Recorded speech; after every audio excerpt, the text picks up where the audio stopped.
Hey guys, Michael here from Ford Truck Enthusiasts, the Mustang Source, and MustangForums.com. Today we've got a 2024 Mustang GT Premium. This is a 401A package, 10R80, 10-speed transmission.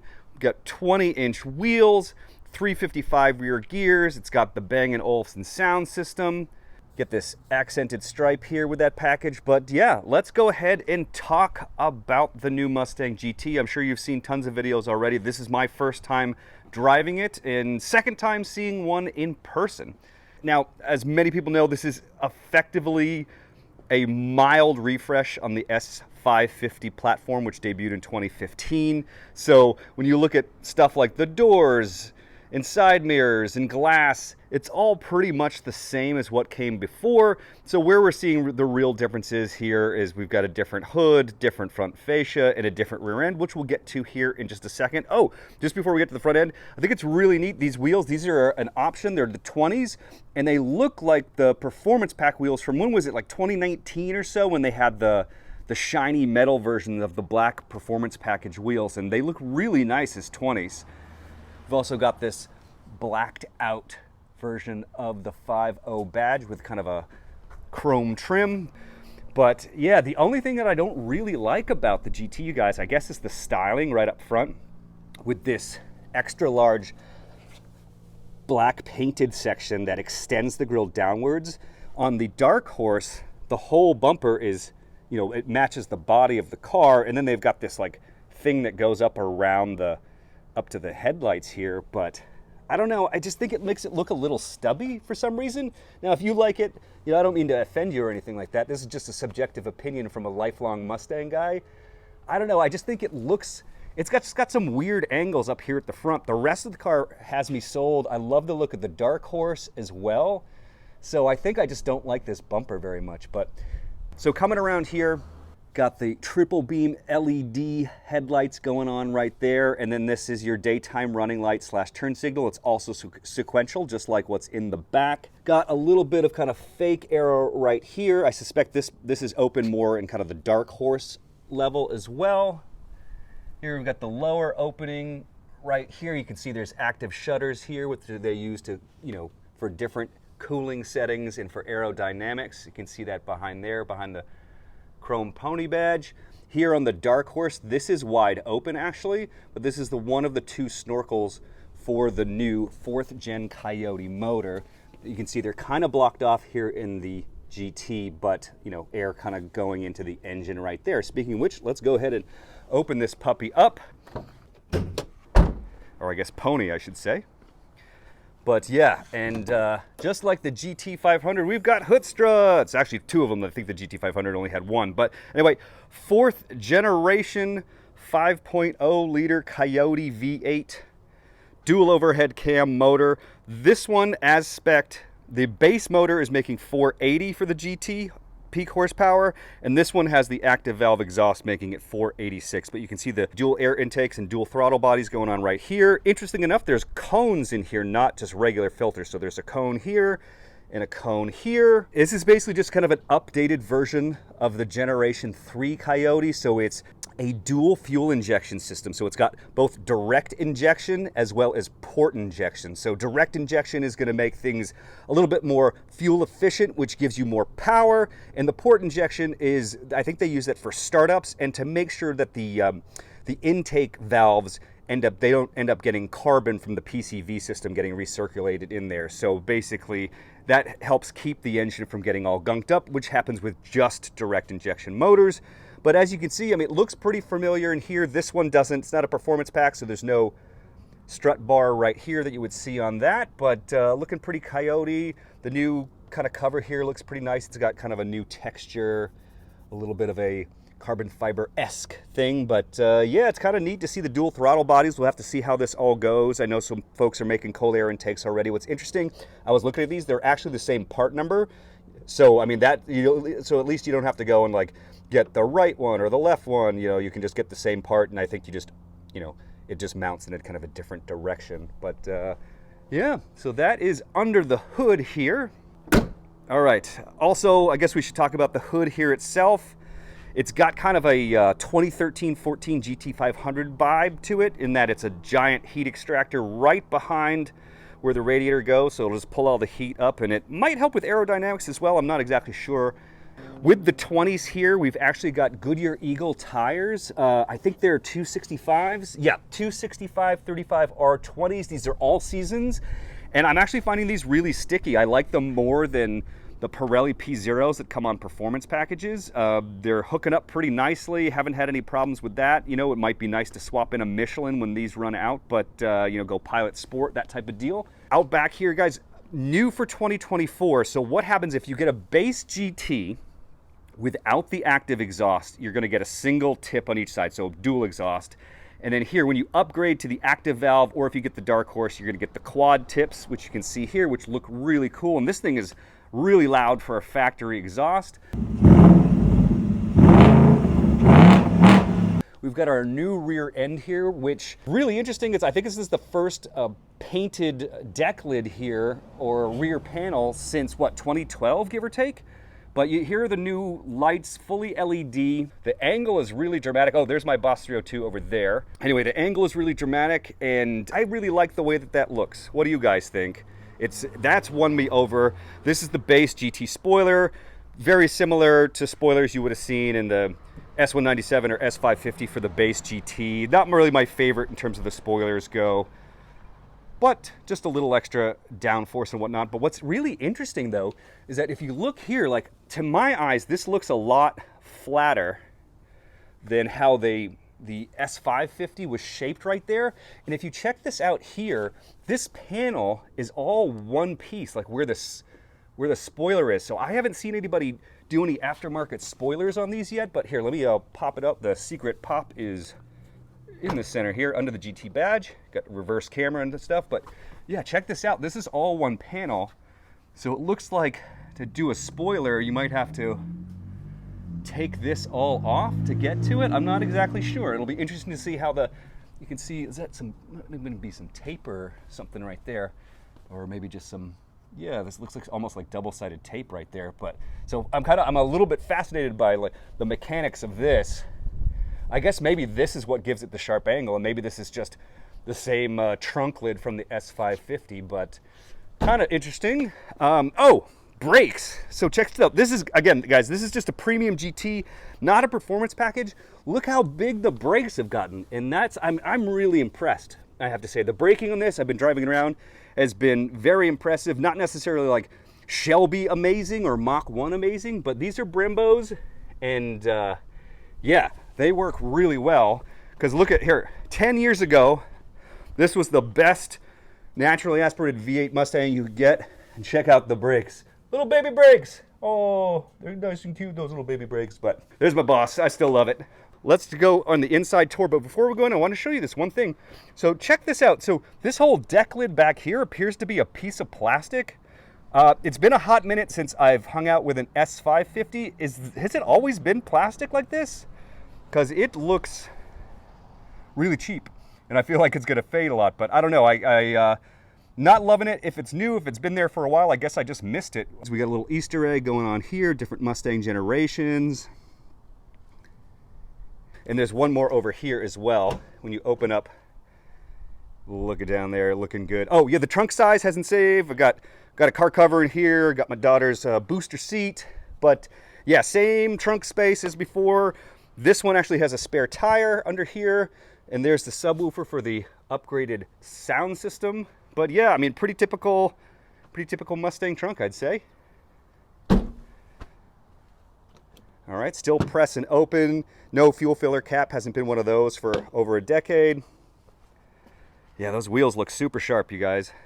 And Grabber Blue Metallic. I absolutely love this car. When I bought my Boss, I wanted to get a Grabber Blue one. And this is the metallic version of that color. Kind of an ode to 70s Mustangs, if you will. Coming onto the inside, you guys, you're going to see that it is really nice in here. This is a genuine upgrade, generationally speaking. The touch surfaces, the textures have all been redone. And, you know, they're another 5% nicer. You know, this is certainly never going to be a luxury vehicle in the kind of the German sense or European sense, but It's pretty nice. And you can see these are basically the same seats out of the S550 here with the premium. You get heated and ventilated, but the textures are all different. And they look nice. This is I think you get this striped with that 401A package.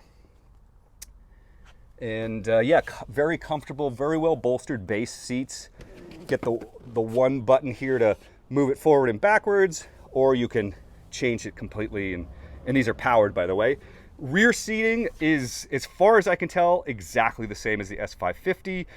I'm 6 foot tall and I hit my head on the glass if I try to sit back here, so completely unusable, but okay for shorter folks and or children. Overall, the seating position, very familiar, very comfortable. Center console, basically the same. We've got an electronic brake now.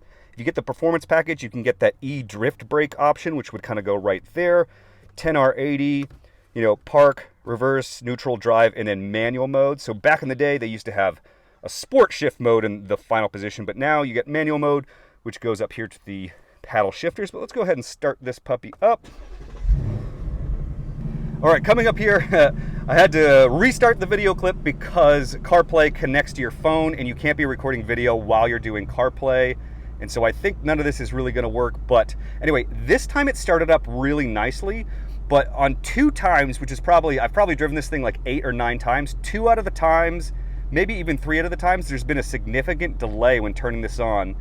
But let me kind of go through it. So down here are the only tactile buttons that you're going to get.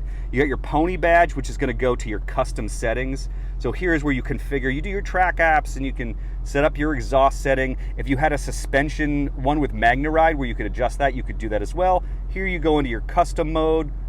You can set that up and pick which. There's a bunch of different custom modes you can do. You have to select one of the custom modes after picking out what gauge cluster you want, what exhaust sound, what traction control, what steering wheel feeling, and then you go over here when you're driving and it starts out in normal mode every time, and then you can go down to sport, down to track, drag strip mode, slippery mode. Now in a car like this without MagneRide, this is mostly going to be about how throttle mapping and traction control is applied. And then of course there's the custom mode, which we just set up over here. So, and that will kind of change the gauge cluster. In my custom mode, I have it set up to do the Fox body gauges, which is really cool. Oh, back to over here though, the problem I've been having is that one time I started the car and this screen was black for a good 2 minutes and nothing worked on it. All right, this screen didn't start with the car.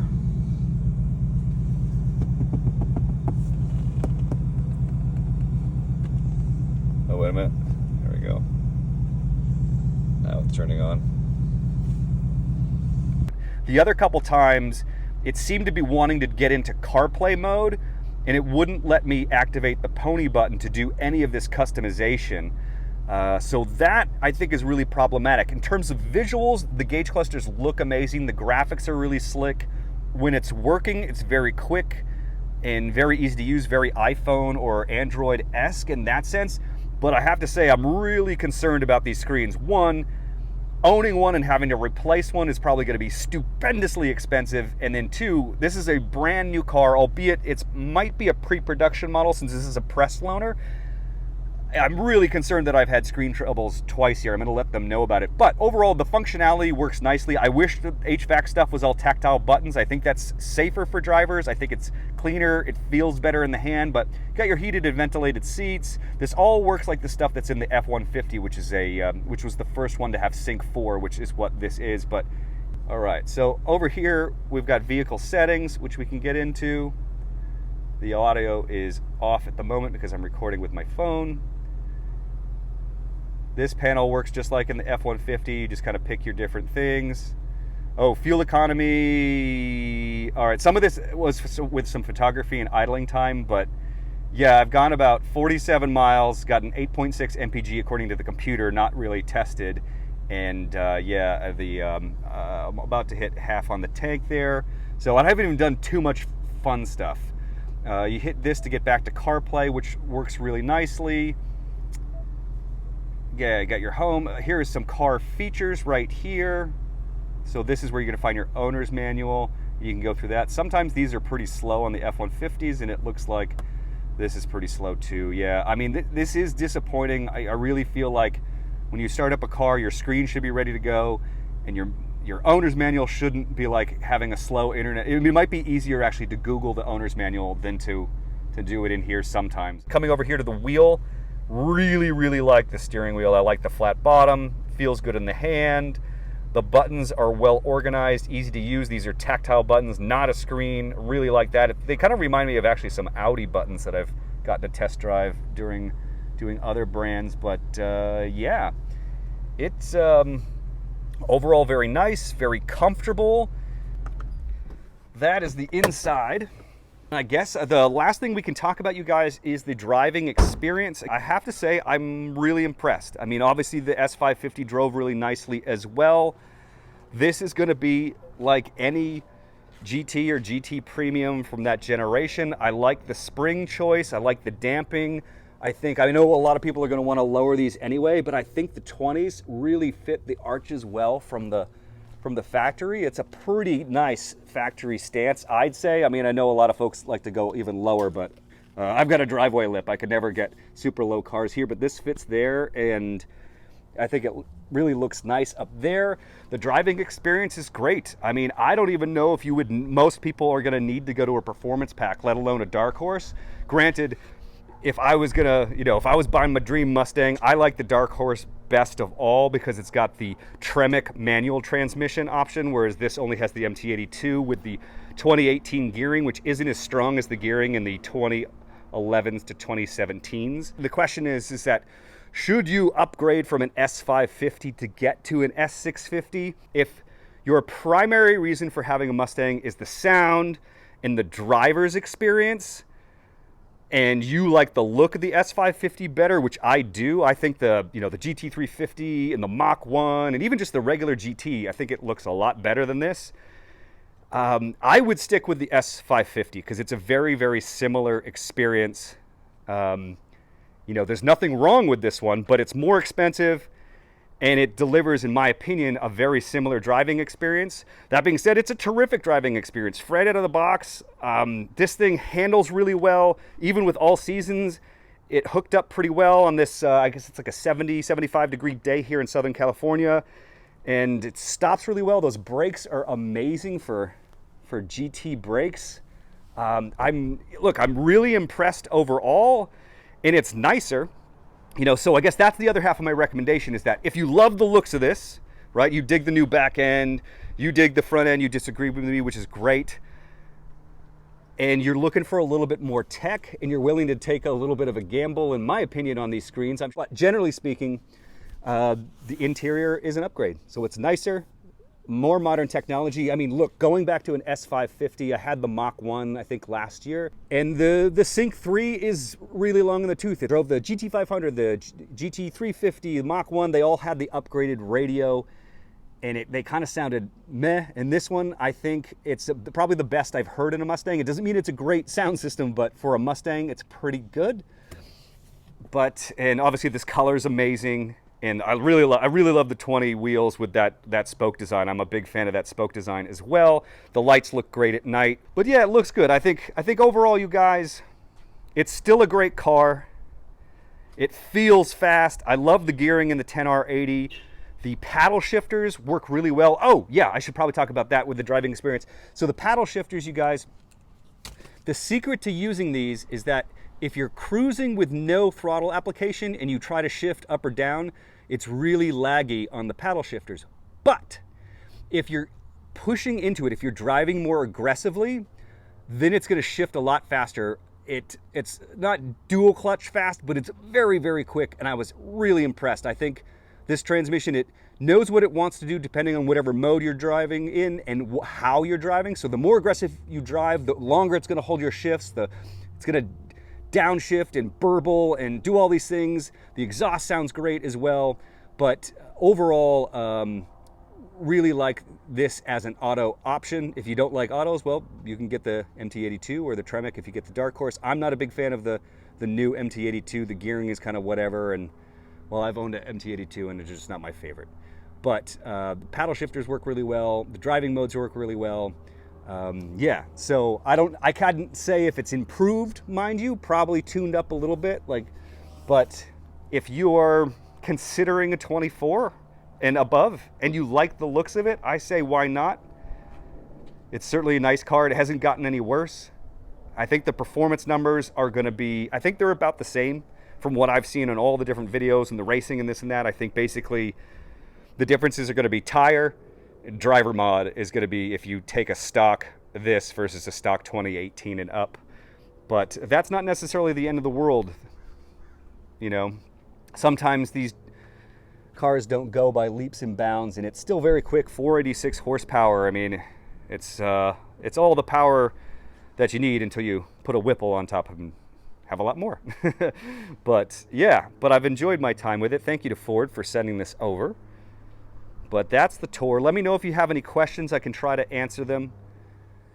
You know, please check out Ford Truck Enthusiasts, the Mustang Forums, the Mustang Source. Our forums, we have a lot of great members who own a lot of cool Ford trucks, Ford Mustangs, and all that sort of stuff. And you can always get some great tips in there, mechanic stuff, problem solving, all that sort of business. We have some great conversations over there. And yeah, that is the 2024 Mustang GT.